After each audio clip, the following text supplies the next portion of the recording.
para os irmãos também, as irmãs. Se quiser que aumente mais, é só falar. Bem, para mim tá bom, viu? Porque eu tô aqui também no computador, não tô em celular, nem em notebook, né? Tô numa tela maior, para mim tá bom. Não sei os irmãos aí, né? E as irmãs.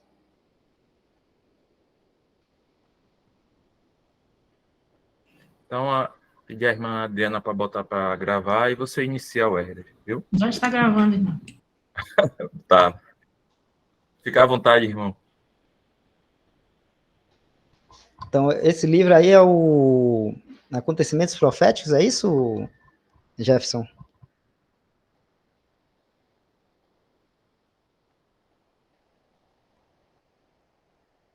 Ah, tá bom. Então vamos continuar a leitura aqui do livro Acontecimentos Proféticos, né, do irmão Bruce Anstey. Essa parte agora é o arrebatamento, a bendita esperança da igreja. Irmãos, os irmãos que estão em comunhão, podem ficar à vontade para qualquer momento quiser comentar alguma coisa ou destacar alguma coisa que foi lida, né, pode parar, ou eu vou dar um tempo no final dos parágrafos, e se algum irmão quiser comentar, fique à vontade, né? Às vezes a gente está lendo, tem alguma coisa que chama a nossa atenção, e que às vezes é bom até comentar, né? Porque se chamou a atenção, às vezes o Senhor está nos guiando, nos dirigindo a fazer um comentário sobre aquele ponto, que pode ser de proveito, né, para os outros irmãos, irmãs, e assim a gente vai caminhando, seguindo, né? Pedindo ao Senhor que vai nos guiando, nos dirigindo em tudo. Então, eu vou iniciar aqui a leitura, tá bom, irmãos?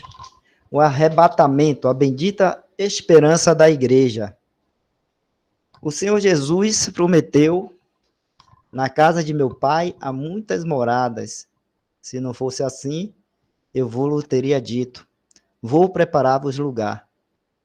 E se eu for e vos preparar lugar, virei outra vez e vos levarei para que onde eu estiver, estejais vós também. João, Evangelho de João, capítulo 14, do verso 2 ao 3. Ele também falou: certamente cedo venho.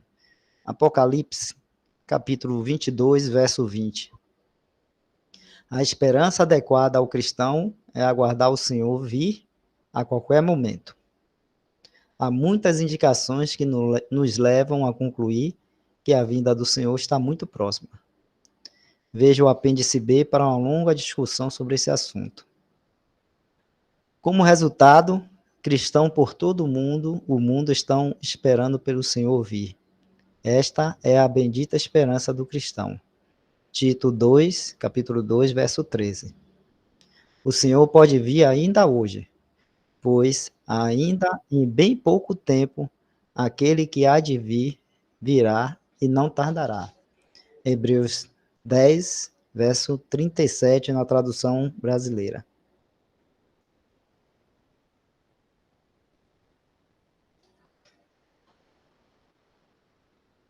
Pode deixar um pouquinho mais em cima, como estava, Jefferson?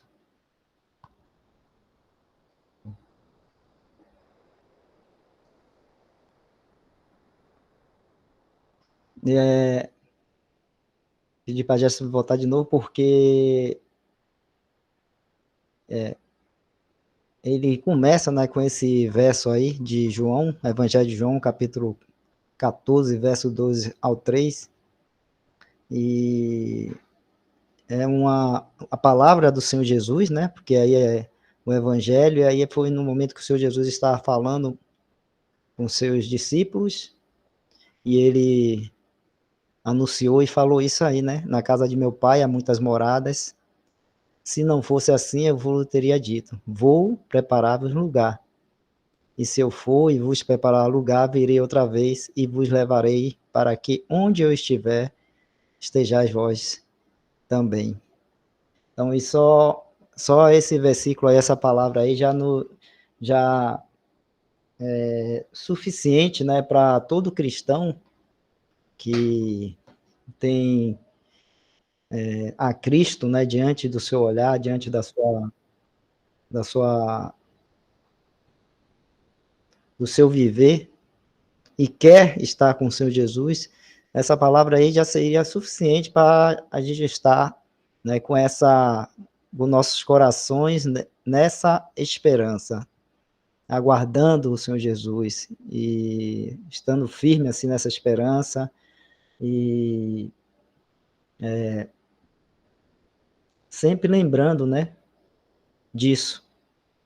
Então é um versículo que já é suficiente para todo cristão, né? Então, às vezes as coisas, outras coisas vão tirar essa bendita esperança do coração do crente, e essa palavra, né, o Senhor nos deixou para que a gente se lembre e não esqueça e não tire essa bendita esperança de diante de nós. É importante isso, meu irmão, porque o mundo ele está aí com muita distração para o cristão. Eu não vou falar nem para os que não são cristãos, porque os que não são cristãos, os pagãos, aqueles que não ainda receberam a Cristo, não creem no Senhor Jesus, estão vivendo no mundo e usufruindo dele, mas eu falo para os cristãos, né? Há muita distração para desviar exatamente o olhar disso. E uma das coisas que quer desviar o olhar é dessa esperança bendita e maravilhosa que é o nosso Senhor Jesus Cristo. Ele vem nos levar para estar para sempre com Ele. E Ele falou que já está preparando lá o lugar para nós, que é com Ele, né? Ao lado dele lá. Então é isso aí, irmãos. Queria destacar isso aí. Se algum outro irmão quiser comentar alguma coisa, a gente vai prosseguir com a leitura. Mas se algum irmão quiser comentar, por favor, fique à vontade.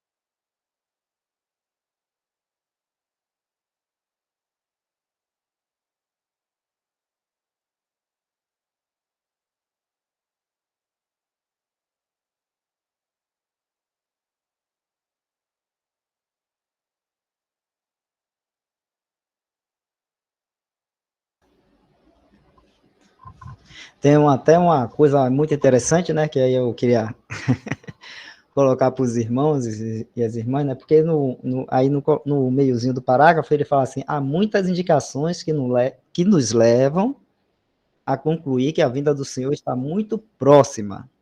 Aí ele pede para olhar o apêndice B lá, que tem uma discussão sobre este assunto, né? Mas aí eu pergunto aos irmãos, né, existe essas indicações realmente hoje de que a vinda do Senhor está muito próxima? Os irmãos pensam assim também?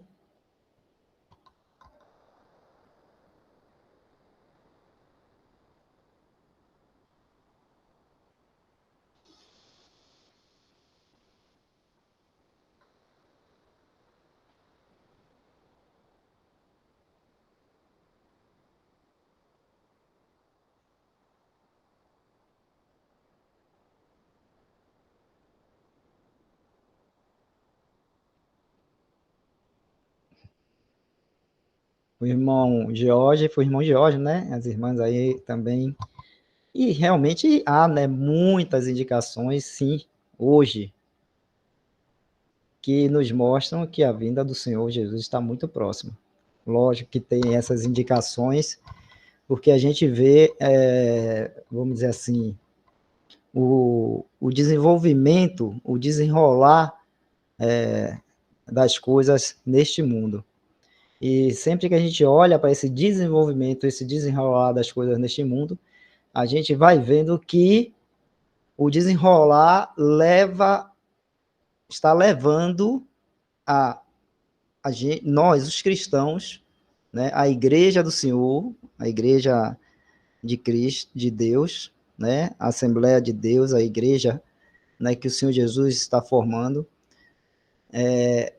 ela ter a cada dia mais, com o desenrolar das situações neste mundo, ela ter menos espaço e está mais, vamos dizer assim, difícil, né, para a igreja, para os cristãos viverem neste mundo. Cada dia mais, né?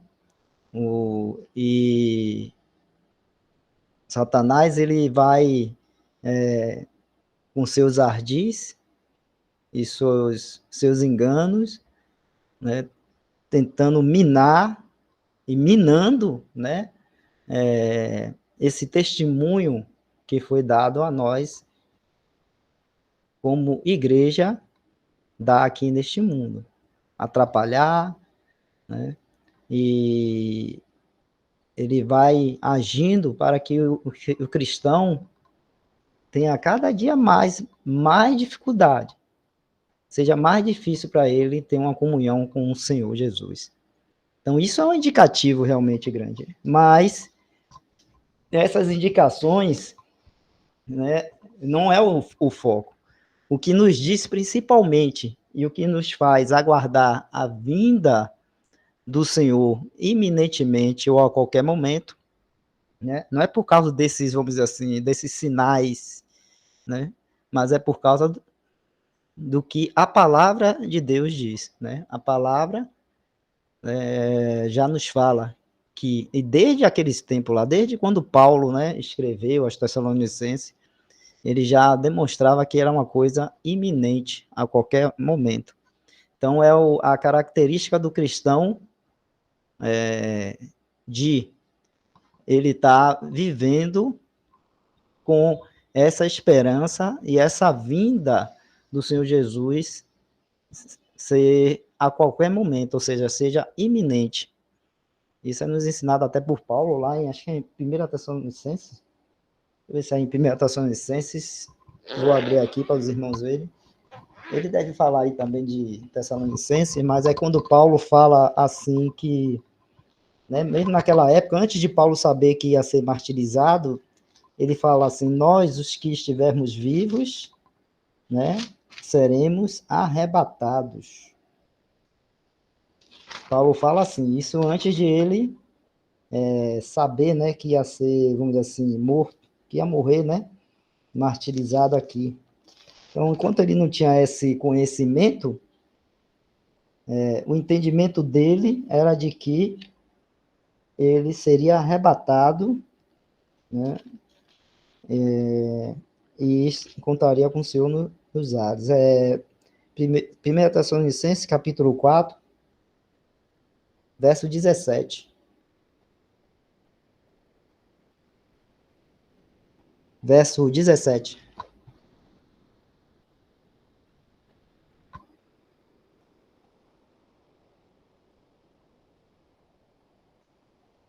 Aí Paulo fala, ele se inclui, né, nessa, para os irmãos ficarem cientes, né, as epístolas de 1 Tessalonicenses foi a primeira epístola escrita por Paulo. Ela não está a Bíblia não coloca na ordem de quando foi a primeira escrita, porque a ordem que foi colocada na palavra, né, é a ordem, vamos dizer assim, guiada e dirigida pelo Espírito Santo de Deus, tem um outro foco. Mas a primeira epístola que Paulo escreveu foi essa, a Assembleia lá em Tessalonicenses. E aí, né, ele fala, depois nós, os que ficarmos vivos, seremos arrebatados juntamente com eles nas nuvens, a encontrar o Senhor nos ares, e assim estaremos sempre com o Senhor. Então, Paulo aí, ele está se incluindo entre aqueles, né, vivos que seriam arrebatados. Juntamente com quem? Juntamente com os que já tinham morrido e iam ser ressuscitados. Então,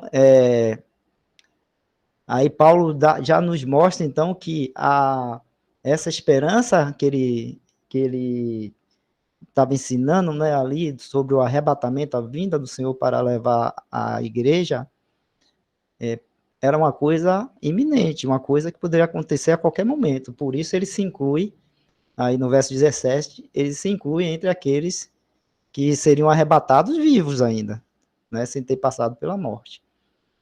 Mas tempo depois, essa foi a primeira epístola que ele escreveu, mas tempo depois a gente vai ver Paulo falando, né, ele se despedindo lá em 2 Timóteo, porque já estava, né, ele ia ser martirizado e tudo mais, e ele fala de que combateu o bom combate, né, acabou a carreira, guardou a fé e tudo mais, mas isso veio tempos depois que ele, então, já ficou tendo esse conhecimento de que ia ser martirizado, mas quando ele não tinha esse conhecimento, né, a esperança e o entendimento dele é que o Senhor Jesus viria, e ele ainda vivo assim, seria arrebatado. Então, uma coisa, um acontecimento iminente a qualquer momento. Então, essa mesma iminência, essa mesma entendimento nós temos que ter, porque é o que a palavra, né, nos diz. Nós devemos esperar ao Senhor Jesus a qualquer momento, daqui a pouco. Como fala lá em Hebreus, um pouquinho de tempo e o que há de vir virá e não tardará. Hebreus 10, verso 37, foi até colocado lá no texto esse versículo. Então, é uma coisa iminente, pode acontecer a qualquer momento. Então, há sinais, há indicações, há, mas não é isso que faz com que a gente esteja aguardando a qualquer momento, né? A gente vê os sinais, a gente entende, a gente vê o desenrolar das coisas, a gente entende, compreende, mas o que realmente nos faz estar aguardando a qualquer momento é, né, o que a palavra nos diz, né? É o que a palavra nos diz, aguardando e esperando o Senhor Jesus Cristo. Então a gente não vai ficar olhando os sinais, vamos ficar olhando a Cristo e esperando Ele. Continuar a leitura lá, Jefferson.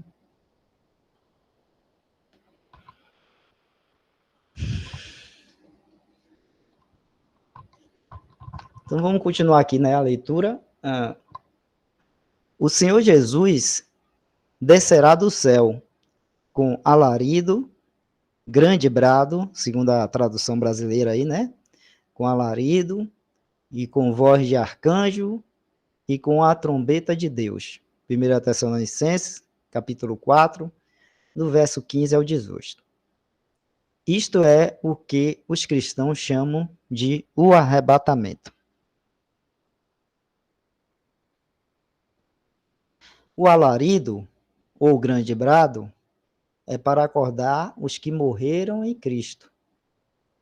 Estes santos que dormem são cristãos que foram salvos durante o período em que o evangelho da graça de Deus foi pregado neste mundo, mas tendo morrido, a alma e o espírito deles foram para o céu para estar com Cristo. Podemos chamá-los de a porção da igreja que está dormindo.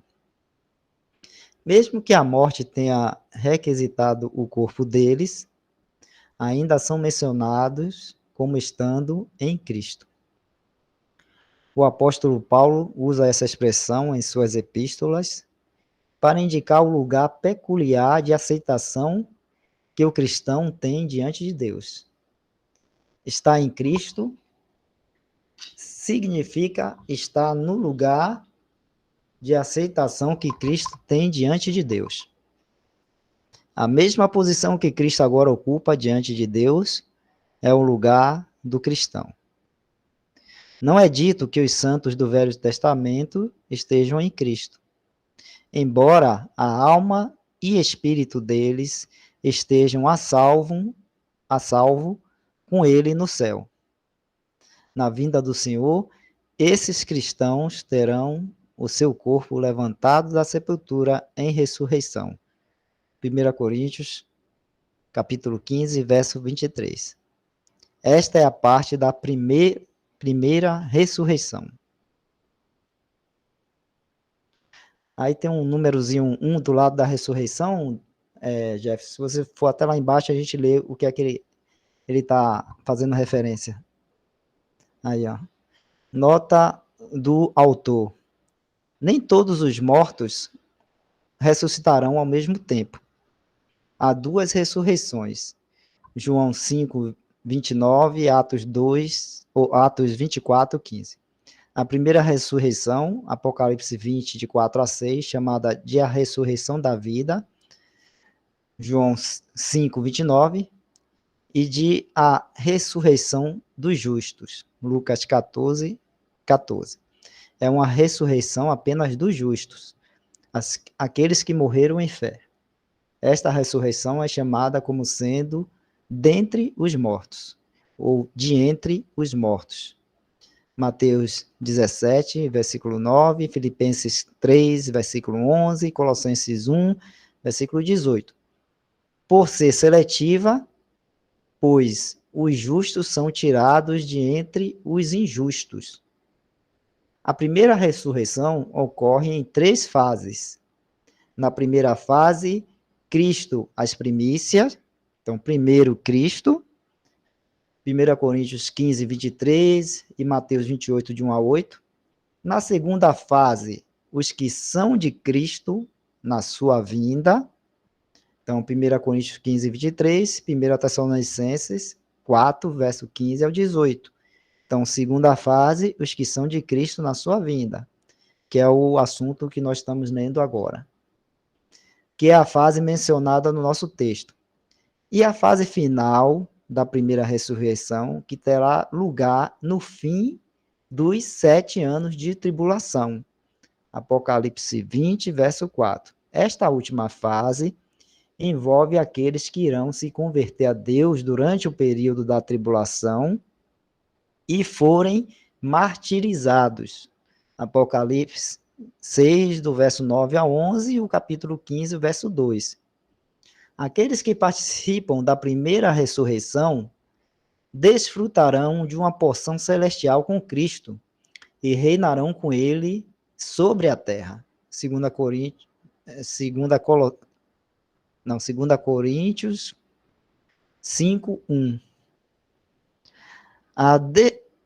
A segunda ressurreição, chamada de a ressurreição da condenação, João 5, 29, e de a ressurreição dos injustos, Atos 24, 15, é uma ressurreição dos ímpios que morreram em seus pecados. Eles ressuscitarão após o reino de 1000 anos de Cristo, conhecido como o milênio, Apocalipse 20, verso 7 e 11, e verso 11 a 15 também. Naquela ocasião, eles estarão diante do grande trono branco e receberão sua sentença de juízo. Todos os que participarem desta segunda ressurreição, que inclui o restante dos mortos, serão lançados no lago de fogo para sempre.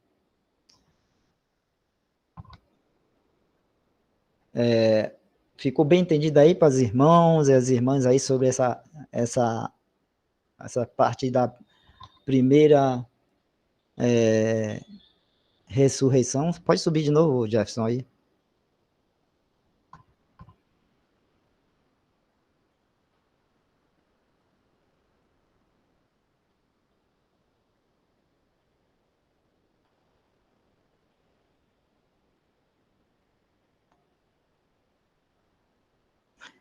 Tá tranquilo aí? Essa leitura aí, dessa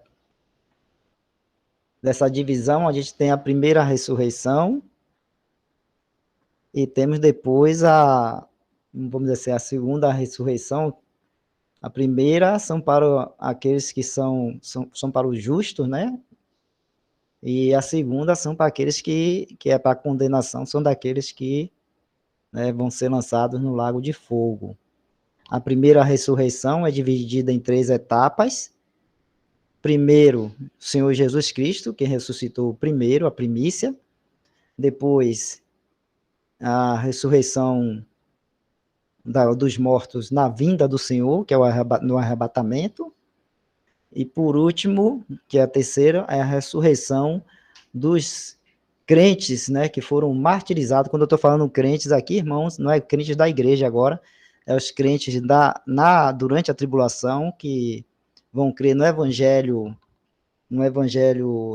do reino, e crendo assim no Senhor Jesus e nesse evangelho, vão ser martirizados e mortos durante a tribulação, e no final da tribulação, eles vão ser ressuscitados. E aí conclui a primeira ressurreição.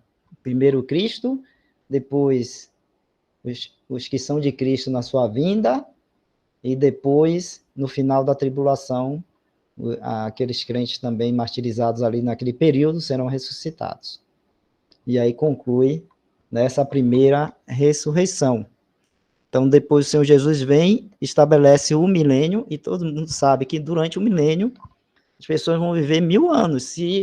Se a pessoa é um justo, viver de acordo com, né, todos os mandamentos e as leis do Senhor, as leis de Deus, aqui na Terra, né, e vão viver 1000 anos, porque durante esse período, aquele que pecar vai morrer, né? Peca no outro dia de manhã morre. Então, durante esses 1000 anos, que são do Senhor realmente, os verdadeiros, né, que vão estar vivendo no milênio e são do Senhor, quando chegar no final do milênio, eles vão estar vivos ainda e não vão morrer. Então, por isso que essa primeira ressurreição, ela termina no final da tribulação. Porque depois, no milênio, os cristãos, os crentes, aqueles que são do Senhor, que são do Rei, né, que creem e que vão servir de forma verdadeira, esses não vão morrer, vão viver 1000 anos. E aí, por isso que a primeira ressurreição, a terceira fase, ela conclui no final da tribulação, porque no final da tribulação vai ressuscitar aqueles que morreram, foram martirizados durante a tribulação, perseguidos, né, pelo anticristo, pela besta, pelo falso profeta, e são perseguidos e mortos por crerem, né, no Messias, crerem no Senhor Jesus Cristo e aguardarem a sua vinda. Então é isso aí. Irmão Newton levantou a mão. Se algum irmão quiser também comentar, pode falar, viu, irmãos? Newton.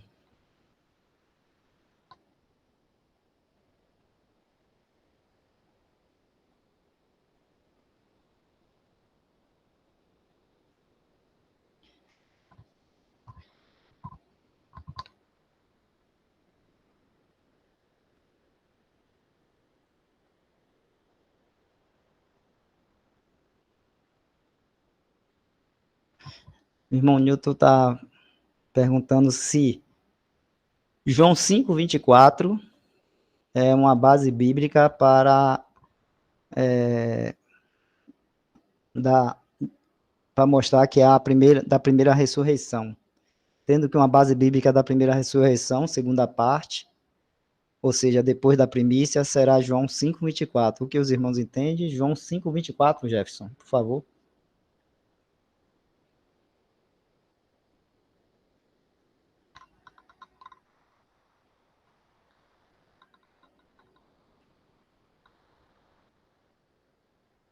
Jefferson.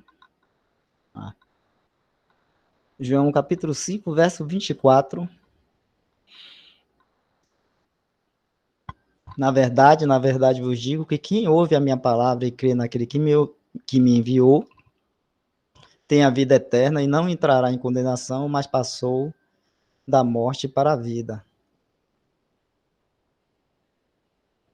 Mas aí ele não está falando diretamente de ressurreição, né? Está falando que todos aqueles que creem no Senhor Jesus têm a vida eterna, e a gente sabe que vida eterna está nos falando de exatamente essa vida que a gente tem quando o Senhor nos dá, e a gente compreende, então, e pode viver a mesma vida que o Senhor Jesus tem, e de comunhão com o Pai, de estar com o Pai, então de conhecer o Pai, o Filho, e ter essa, essa, essa vida eterna.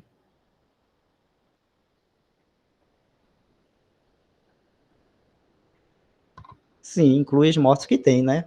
Porque aí eles estão mortos só é uma, vamos dizer assim, porque o irmão Nil está perguntando então, aqui, né? Então inclui os mortos que creram e aqueles que estão vivos e creem? Sim, né? Aqueles que morreram nessa fé de que, né, do Senhor, no Senhor Jesus Cristo, eles têm a vida eterna, né? E os que morreram lá do Antigo Testamento, né, talvez não tinham tido essa vida eterna, porque não tinham tido ainda esse entendimento completo que hoje a igreja tem, né, que os que são cristãos hoje, nesse tempo da graça, podem desfrutar, que é o conhecimento, né, e essa revelação de Deus Pai, Deus Filho e Deus Espírito Santo, e ter essa relação com Deus, né, a relação que é a mesma relação que o Senhor Jesus tem com o Pai, como filho de Deus, ele tem um Pai, e nós hoje, sendo feitos, né, fomos feitos filhos também, então nós temos também podemos desfrutar dessa mesma relação que o Senhor Jesus tem com Deus, que é essa relação de pai e filho, e nós somos hoje filhos. É aquilo que ele fala de a gente estar em Cristo, que é essa mesma posição que o Senhor Jesus tem diante do Pai, posição de filho.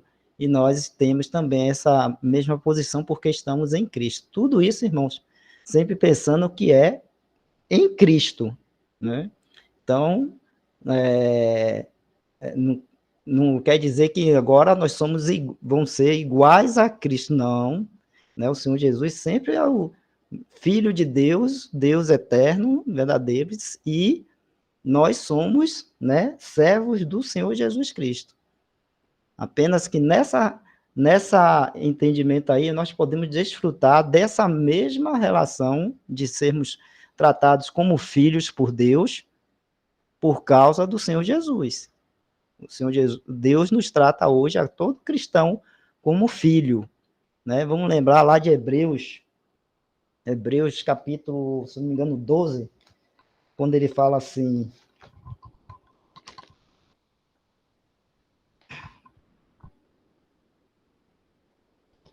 deixa eu abrir aqui para lembrar.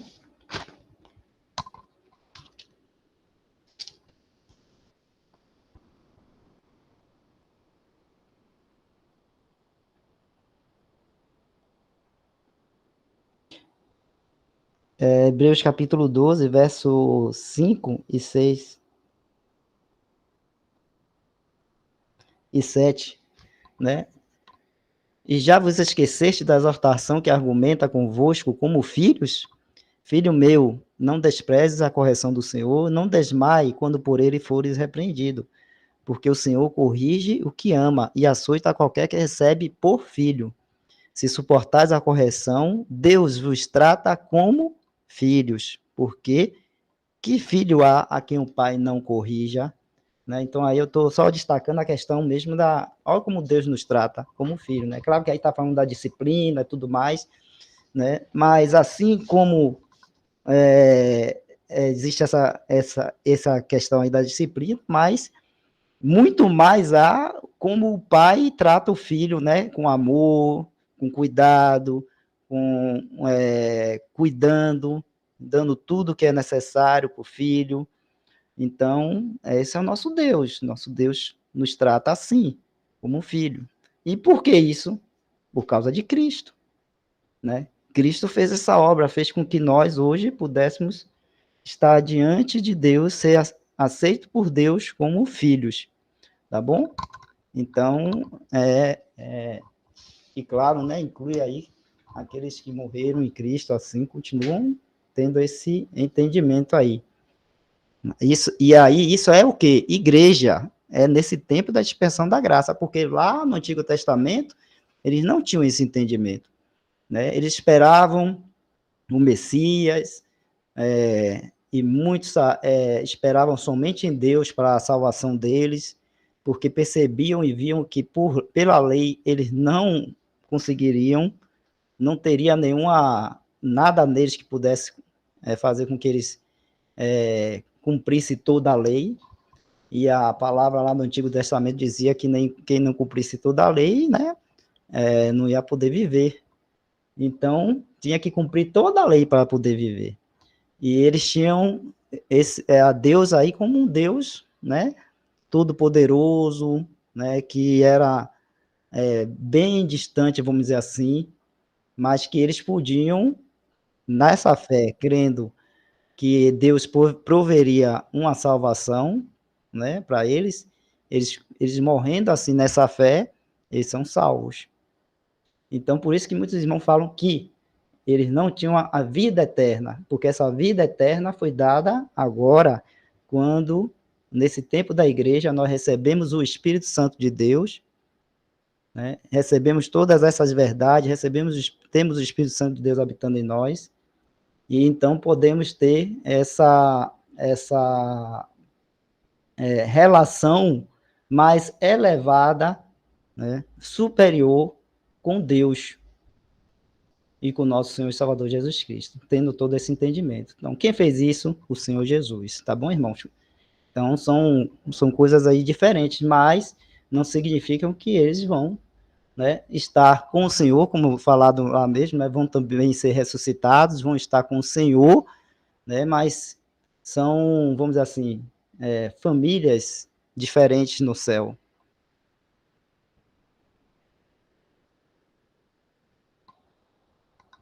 O irmão Nilton levantou a mão?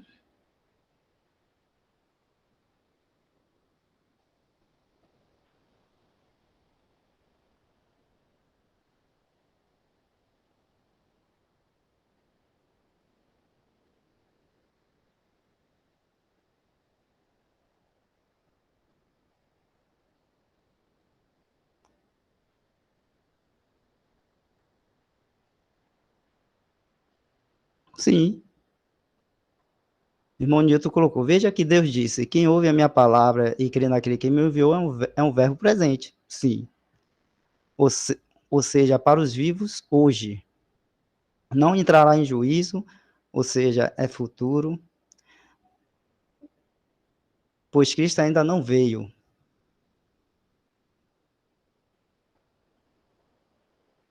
Mas passou da morte para a vida, veja que a perpetuidade perfeita alcança os que dormem. Entendeu, irmão? Sim, entendi, José Nilton, mas os que dormem continuam dormindo, estão mortos. Né? Eles vão ser ressuscitados no momento do arrebatamento. Entendeu? Aqueles quem? A gente está falando aí. Primeiro a ressurreição, primeiro Cristo, depois os que são do Senhor Jesus Cristo na vinda dele. Então, na vinda do Senhor Jesus, acho que o irmão, no comentário aí do Bruce Santos, vai falar também, que é aí na parte da voz do arcanjo, né? Essa vinda do Senhor no arrebatamento vai levar não só os crentes de hoje que morreram nessa dispensação atual da graça, mas também os do Antigo Testamento. Os santos do Antigo Testamento também vão ser ressuscitados e vão subir para estar com Cristo. Eles não são igreja, mas são santos, justos, estão salvos. E o Senhor vai ressuscitar eles, e eles vão subir também para estar com Cristo. Mas não são igreja. Igreja são aqueles que, agora, na atual dispensação, né, quando creem no Senhor Jesus Cristo, recebem o Espírito Santo, são selados com o Espírito Santo, e no momento que eles morrem, né, eles estão dormindo, vão esperar, aguardar a vinda do Senhor também no arrebatamento. Tá bom?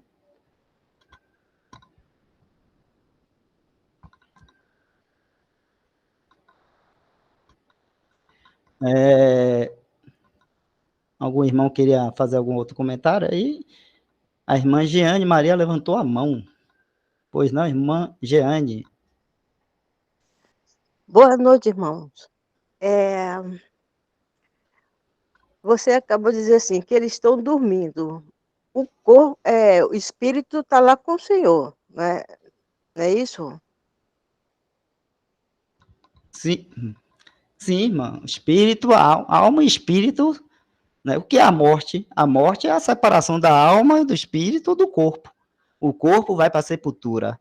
O espírito, vou falar assim, espírito, mas entendam já que é a alma também, né? O espírito vai e fica com o Senhor. Tá bom? Sim, porque Aí, eu entendi desse jeito, mas só para tirar a dúvida mesmo. tá bom. Tá bom, irmã. Obrigada. Nada. Irmãos, 1 Coríntios 15, 21, a gente tem, de certa forma, um resumo de toda a obra perfeita que Cristo realizou. O irmão poder colocar, por favor.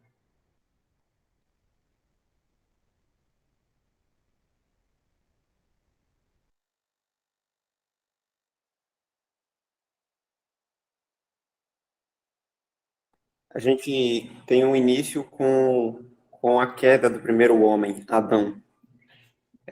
Porque assim como a morte veio por um homem, também a ressurreição dos mortos veio por um homem. Porque assim como todos morrem em Adão, assim também todos serão vivificados em Cristo. Mas cada um por sua ordem.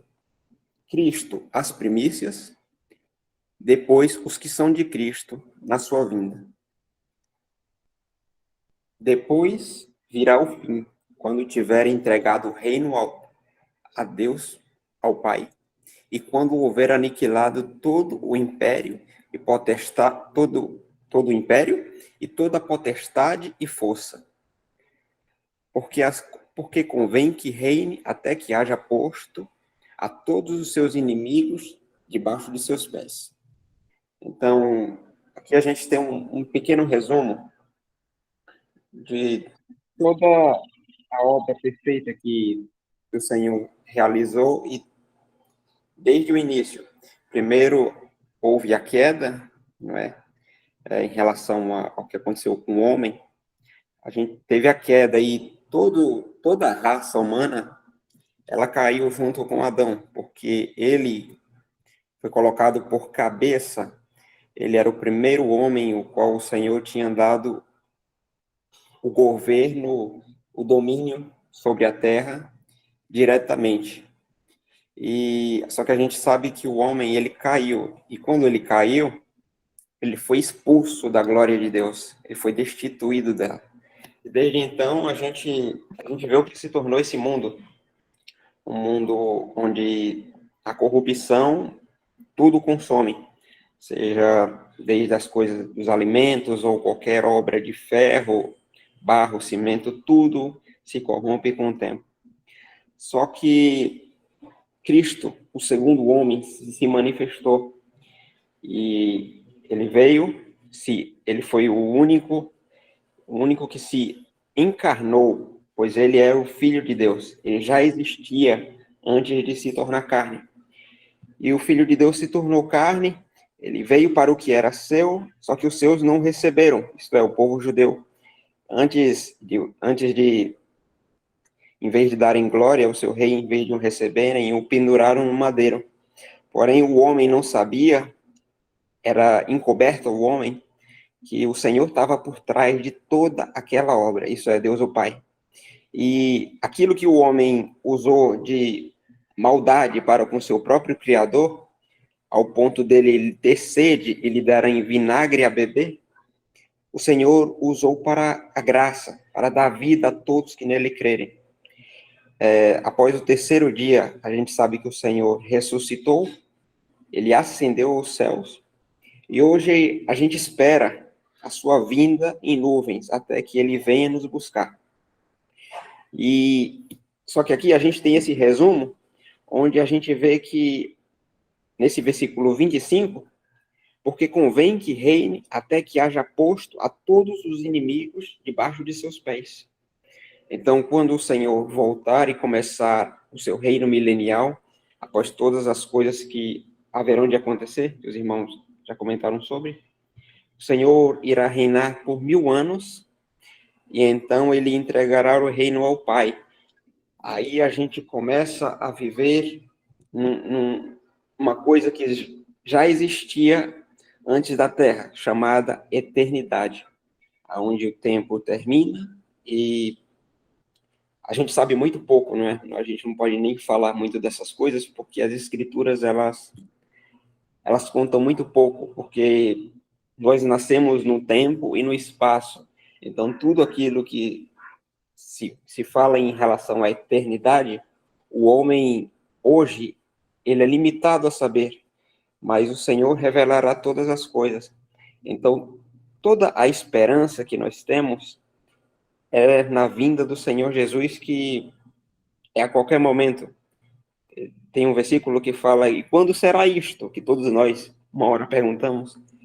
Aí a palavra de Deus responde que será no momento, no abrir e fechar de olhos, ou no fechar e abrir, como alguns irmãos gostam. Então, será algo muito rápido. Tudo que a gente conhece nesse mundo, tudo que a gente tem, qualquer coisa vai ser deixado para trás. E então, estaremos para sempre na presença do nosso Senhor Jesus. Preço tal que ele pagou não com ouro, nem com prata, nem com qualquer outro bem corruptível, mas sim somente pelo seu sangue, porque ele era o único que podia cumprir toda essa obra.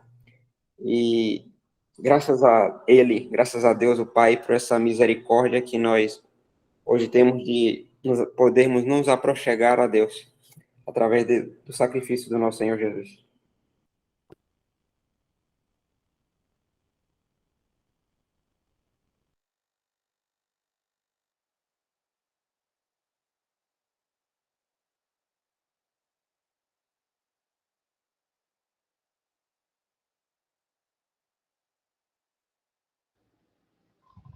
Ok, muito bom, né?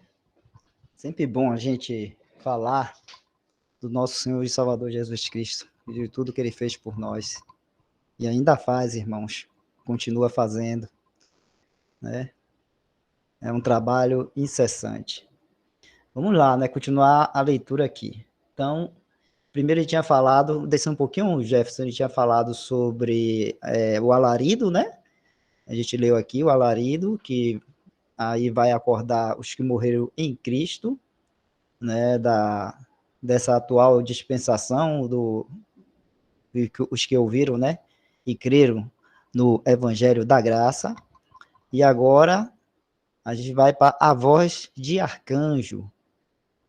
A voz de arcanjo. A voz de arcanjo não é uma referência ao arcanjo Miguel, mas a própria voz do Senhor em poder arcangélico. Sua voz aqui chamará os santos do Velho Testamento para fora da sepultura. Aí ele vai para uma referência número 2, vamos dar uma lidinha nela. Lá embaixo, Jefferson. Referência 2, nota do autor, Gel.Davison. Coisas Preciosas, volume 4, página 142, de L.M. Grant. Ele está dando as referências, né? Está dando as referências aí de alguns escritos de irmãos, né? Sobre essa voz de arcanjo. Pode voltar, Jefferson. Então, vou repetir aqui, né? A voz de arcanjo não é uma referência ao arcanjo Miguel, mas é a própria voz do Senhor em poder arcangélico. Sua voz aqui chamará os santos do Velho Testamento para fora da sepultura. O Senhor apareceu com frequência ao seu povo daquela época como o anjo do Senhor, e agora os chama para fora dos túmulos com a mesma voz com a qual eles estão familiarizados. Eles se levantarão da sepultura simultaneamente com aqueles que morreram em Cristo. Hebreus 11, verso 40. Embora sejam de classe diferente de pessoas justas, eles participarão da primeira ressurreição. Hebreus, verso 12, ou capítulo 12, verso 23. Os justos aperfeiçoados. Então aí está vendo que a voz do arcanjo é para chamar os santos do Velho Testamento, porque, né, o Senhor Jesus, que no Antigo Testamento é Jeová, né? Mas ele também ele apareceu várias vezes para os santos ali do Antigo Testamento, né, na forma de um anjo, né? A gente lembra de Abraão recebendo, né, os três anjos ali. Então, o Senhor Jesus, mais 2 anjos acompanhando ele. A gente lembra de Josué, né, como, né, ele também o anjo, né, do Senhor, que no caso o Senhor Jesus, se referindo como o capitão dos exércitos celestiais, apareceu para Josué e falou com ele também. A gente lembra de Gideão também, né, o Senhor Jesus como anjo foi, falou com Gideão, comissionando ele para ser o juiz e lutar, né, por Israel ali para derrotar, se não me engano foi os filisteus, eu não me lembro qual foi o povo, mas, né, chamando ali Gideão, convocando Gideão, e o anjo veio e falou com ele. Esse anjo era o Senhor Jesus, na forma de anjo. Tem também os pais de Sansão, né, o pai e a mãe de Sansão. A primeira, esse anjo apareceu à mãe de Sansão, falou com ela. Ela depois, quando apareceu, ela foi, contou o marido. Depois, quando apareceu de novo, ela foi, chamou o marido, e eles dois ouviram, né, as palavras do anjo sobre o filho que ia nascer deles, que era Sansão. Então, vários e vários momentos, e são mostrados na palavra de Deus, lá no Antigo Testamento, em que o Senhor Jesus, na forma de um anjo, né, apareceu ali e falou com eles. Então, por isso que a voz do arcanjo aí já está se referindo à chamada do Senhor Jesus para os santos do Antigo Testamento, e assim eles ressuscitarem. Porque é a voz que eles conheciam, né, a voz de arcanjo, ou de um anjo. Tá bom?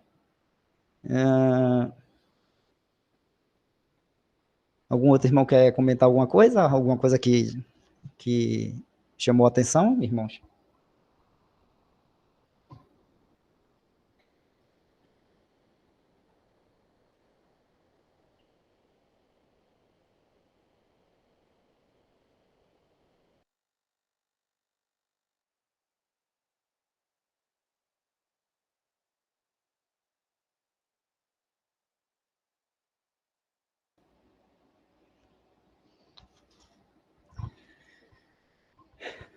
Ficou claro, né, essa parte aí da voz de arcanjo? Ele está fazendo referência, meus irmãos, à 1 Tessalonicenses, que a gente leu, né, antes, 1 Tessalonicenses, capítulo 4 lá, que fala do arrebatamento e fala da vinda do Senhor, né? E aí, com a voz de alarido, a voz de arcanjo, e agora com a trombeta de Deus. Então, a trombeta de Deus. Irmão Newton levantou a mão. Pois não, irmão?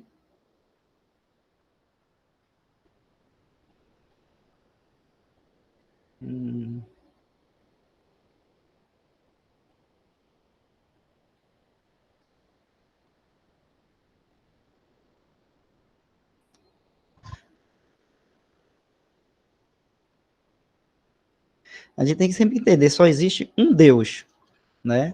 E aí 3 pessoas, o Deus Pai, Deus Filho, 3 pessoas da divindade, claro, né?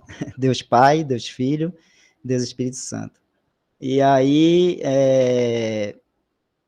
nessa época aí do Antigo Testamento, toda a relação com os homens, né, era feita através do Senhor Jesus Cristo, né, o Deus Filho, né? Então, Filho de Deus. E aí, né, mas só que eles não tinham esse conhecimento que nós temos hoje. Então, ele se revelou para eles ali como o Jeová, né? A gente vê isso lá em Êxodo, quando, né, Deus chama Moisés, comissiona Moisés para tirar o povo hebreu ali da escravidão do Egito, e a partir daquele momento ali, né, ele revelou, né, a Jeová como sendo esse o Deus que está, o Deus deles, né, e que estaria libertando eles, né, da opressão e da escravidão do Egito. E aí essa relação, né, ficou conhecida assim para o povo hebreu, e o povo de Israel, né, como Jeová. E claro que a gente está falando aqui de Jeová, tem umas línguas lá no hebraico que fala, tem outros nomes diferentes, de Yahvé, alguma coisa dessa assim, mas eu estou falando aqui um nome que é mais fácil de a gente falar e que a maioria dos textos bíblicos, às vezes, e alguns os estudiosos da Bíblia colocam, né? Porque realmente alguns falam que era um outro nome, por causa da pronúncia e tal, aí ficou melhor o Jeová. Mas esse Jeová do Antigo Testamento é o Senhor Jesus Cristo, né? O nosso Senhor Jesus, né? Naquela época lá, na relação dele com o povo de Israel. Ok, Nilton?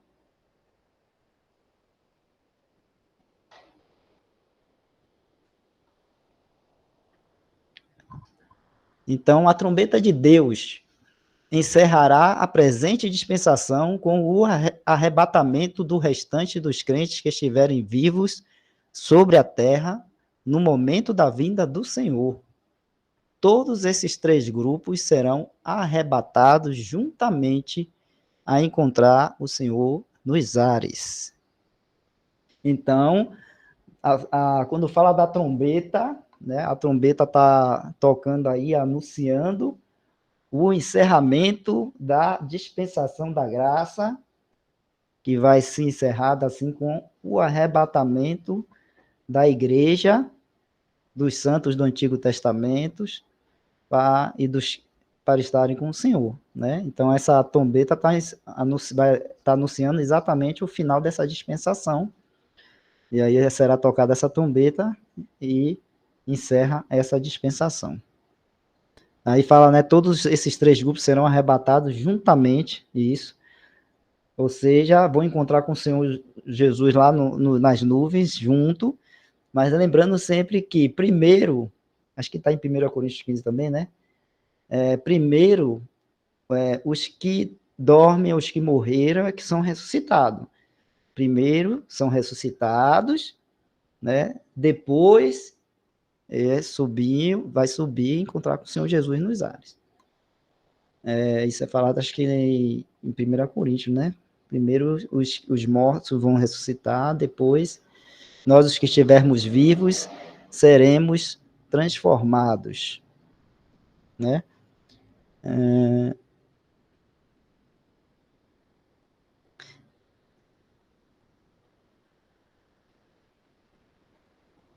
Tá bom? Então, essa trombeta aí anuncia o final da dispensação. Então, o alarido é a voz de chamado para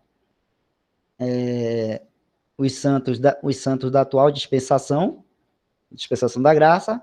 A voz de arcanjo é o chamado do Senhor Jesus para os santos da dispensação lá da lei, né, do Antigo Testamento, né, todo o Antigo Testamento, né, não é só da lei, não, vem desde Adão, né, desde Abel lá, Adão, Eva, Abel, até, né, o último que morreu nessa, né, ainda dentro dessa dispensação, é a voz de arcanjo, que é usada aí para chamar esses santos aí, do Antigo Testamento. Tem a nota, viu, Emily? Sim, podemos ler a nota. Nota 3, né? Nota do autor. Não se deve confundir aqui a trombeta de Deus com a última das 7 trombetas de Apocalipse, capítulo 11, verso 15 ao 18, as quais serão tocadas 7 anos mais tarde, no final do período da tribulação, quando Cristo descerá outra vez do céu, a aparição de Cristo, para tomar posse dos reinos deste mundo. Tampouco ela deve ser confundida com a trombeta soada em Mateus 24, 30 a 31, e Isaías 27:13, que diz respeito à reunião de Israel após a aparição de Cristo. Né? Então, aí está vendo que tem a trombeta, né? Essa trombeta que está falando aí de Deus, que vai ser tocada no final dessa dispensação. A trombeta que é falada lá em Apocalipse, né, que são as 7 trombetas, e aí são 7, tem a última, a 7ª, mas não está se referindo a isso. E tem a trombeta soada aí, que fala em Mateus 24, 30, 31 e Isaías 27:13, que é para reunir a reunião de Israel após a aparição de Cristo. Então, meus irmãos, no final da tribulação, quando o Senhor Jesus vier para reinar, né, vai ser tocada essa trombeta aí para a reunião de Israel. Por que isso? Mas se ele não está vindo lá, não é na terra lá de Israel, os judeus não vão estar lá, sim. Vai estar lá a tribo de Judá e de Benjamim, que é as tribos que remanescentes que temos hoje. As outras 10 tribos, elas foram dispersas pelo mundo, ninguém sabe onde estão as outras 10 tribos. Então, quando o Senhor Jesus vier para reinar e estabelecer o seu reino, e ele tomar posse dos reinos deste mundo, como ele falou aí, vai ser tocada essa trombeta aí para reunir o restante das tribos de Israel, que são as 10 tribos, que quando houve a divisão, 10 tribos, né, ficaram lá tendo o seu centro de adoração e tudo mais lá em Samaria e aquelas regiões lá, que ficavam conhecidas como as tribos do norte, e 2 tribos, Judá e Benjamim, continuaram no lugar de verdadeiro de reunião, que foi em Jerusalém. As 10 tribos, depois de o Senhor ter tratado com ela tantas e tantas vezes, e eles continuarem em rebeldia e não recebendo ao Senhor, a Deus, eles foram dispersos pelo mundo. E até essa época aí, né, no final da tribulação, eles vão estar lá dispersos ainda. Quem vai estar lá na terra de Israel, onde o Senhor Jesus vai pisar lá no Monte Getsemane, no Monte Getsemane, ou é no Monte Jardim das Oliveiras, não lembro, no Monte Getsemane. Quando o Senhor Jesus vier e pisar lá, quem vai estar lá é os judeus e benjamitas, tribo de Judá e de Benjamim, que são os atuais habitantes hoje lá da terra de Israel, né? São judeus e benjamitas. Claro que se destaca, fala assim mais de judeus, porque é a tribo real, vamos dizer assim, onde vem o Messias, onde vem o rei Davi, depois o Messias é dessa tribo de Judá. Então, as outras 10 tribos que estão dispersas pelo mundo, o Senhor vai, né, fazer com que os anjos vão tocar essa trombeta, e os anjos vão reunir de novo essas 10 tribos, vai trazer elas espalhadas pelo mundo, vai trazer todos esses israelitas dessas 10 tribos de volta para a terra de Israel. Aí, né, vai estar lá, então, o Israel de Deus, realmente, com as 12 tribos reunidas ali. Não só vai ser só judeu, não, vai ser as 12 tribos, todas reunidas. Então, vai ser um trabalho de anjos aí, né, porque, né, somente o Senhor sabe quem são esses, conhece e sabe onde eles estão, essas 10 tribos aí espalhadas pelo mundo. Então tem essa trombeta também aí que vai ser tocada, mas quando o Senhor Jesus, no final da tribulação, quando o Senhor Jesus vier reinar.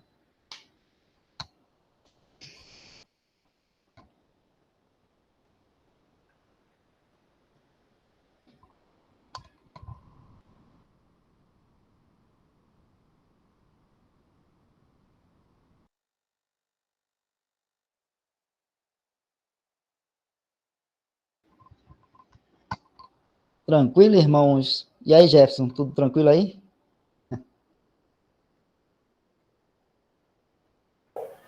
Só vou colocar no próximo assunto, né? Para, se o senhor permitir, na próxima semana a gente ficar ciente. Tá bom. Então, esse aí foi o assunto do arrebatamento, né? E ficou tudo tranquilo aí para as irmãs, os outros irmãos, né, sobre esse assunto. Acho que é um assunto muito importante, a gente deve sempre estar falando dele entre nós, né, lembrando, né, uns aos outros sobre isso, como é? Acho que até Paulo fala na carta lá de Tessalonicenses, né, tipo assim, estimulando ou alegrando, eu me esqueci a palavra.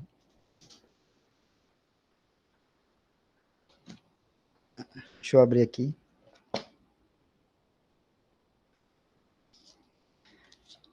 A gente deve estar sempre assim falando uns com os outros sobre isso, lembrando aos nossos irmãos, que é aquilo como eu falei no início, né?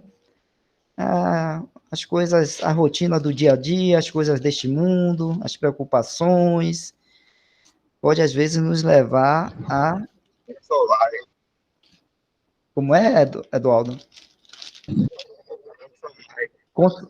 Hein? Não entendi.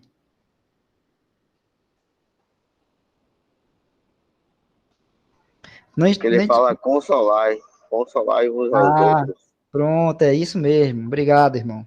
Aí Paulo fala: consolai-vos uns aos outros, né? Com o quê? Com essa palavra, com esse, né?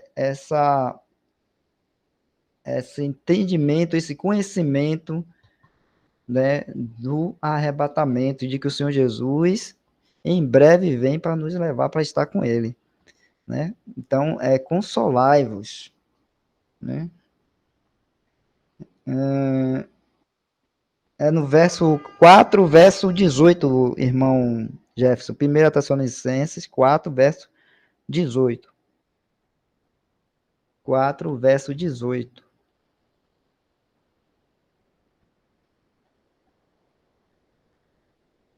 Portanto, consolai-vos uns aos outros com estas palavras, tá vendo? Isso aí é Paulo nos exortando a fazer isso, consolar-vos uns aos outros. Então, como eu estava dizendo, nossa rotina do dia a dia, as coisas deste mundo, tudo isso pode muitas vezes levar a gente a esquecer ou perder de vista, né, o arrebatamento, a pessoa do Senhor Jesus. Então a gente vai consolando uns aos outros, confortando com essas palavras aí, com essas palavras. Então é importante às vezes estar sempre falando disso, lembrando disso aos nossos irmãos, o irmão lembrando uns aos outros, e a gente aí vai tendo esse ânimo, essa alegria de, mesmo estando no mundo, né, no mundo que jaz no maligno, no mundo que está em trevas, a gente continuar tendo, né, diante de nós essa luz, né, essa esperança, para a gente continuar firme e confiantes no Senhor Jesus Cristo. Então, a próxima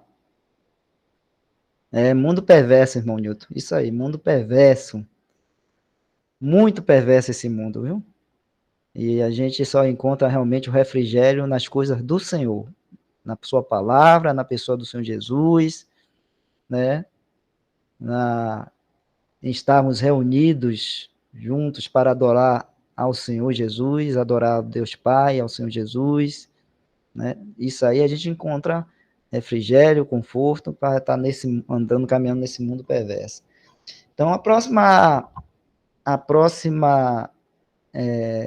capítulo aqui é a diferença entre o arrebatamento e a aparição de Cristo. É importante isso também, né? A gente ter esse entendimento. Aqui foi falado um pouquinho aqui, né? A gente já viu aqui um pouquinho, mas aí a gente vai destrinchar mais isso na próxima reunião. A diferença entre o arrebatamento e a aparição de Cristo. O irmão Jefferson tira um print aí, manda aí para o Zap. E para a gente lembrar, né? Então, irmãos e irmãs, estamos chegando aqui ao final dessa reunião de hoje, né?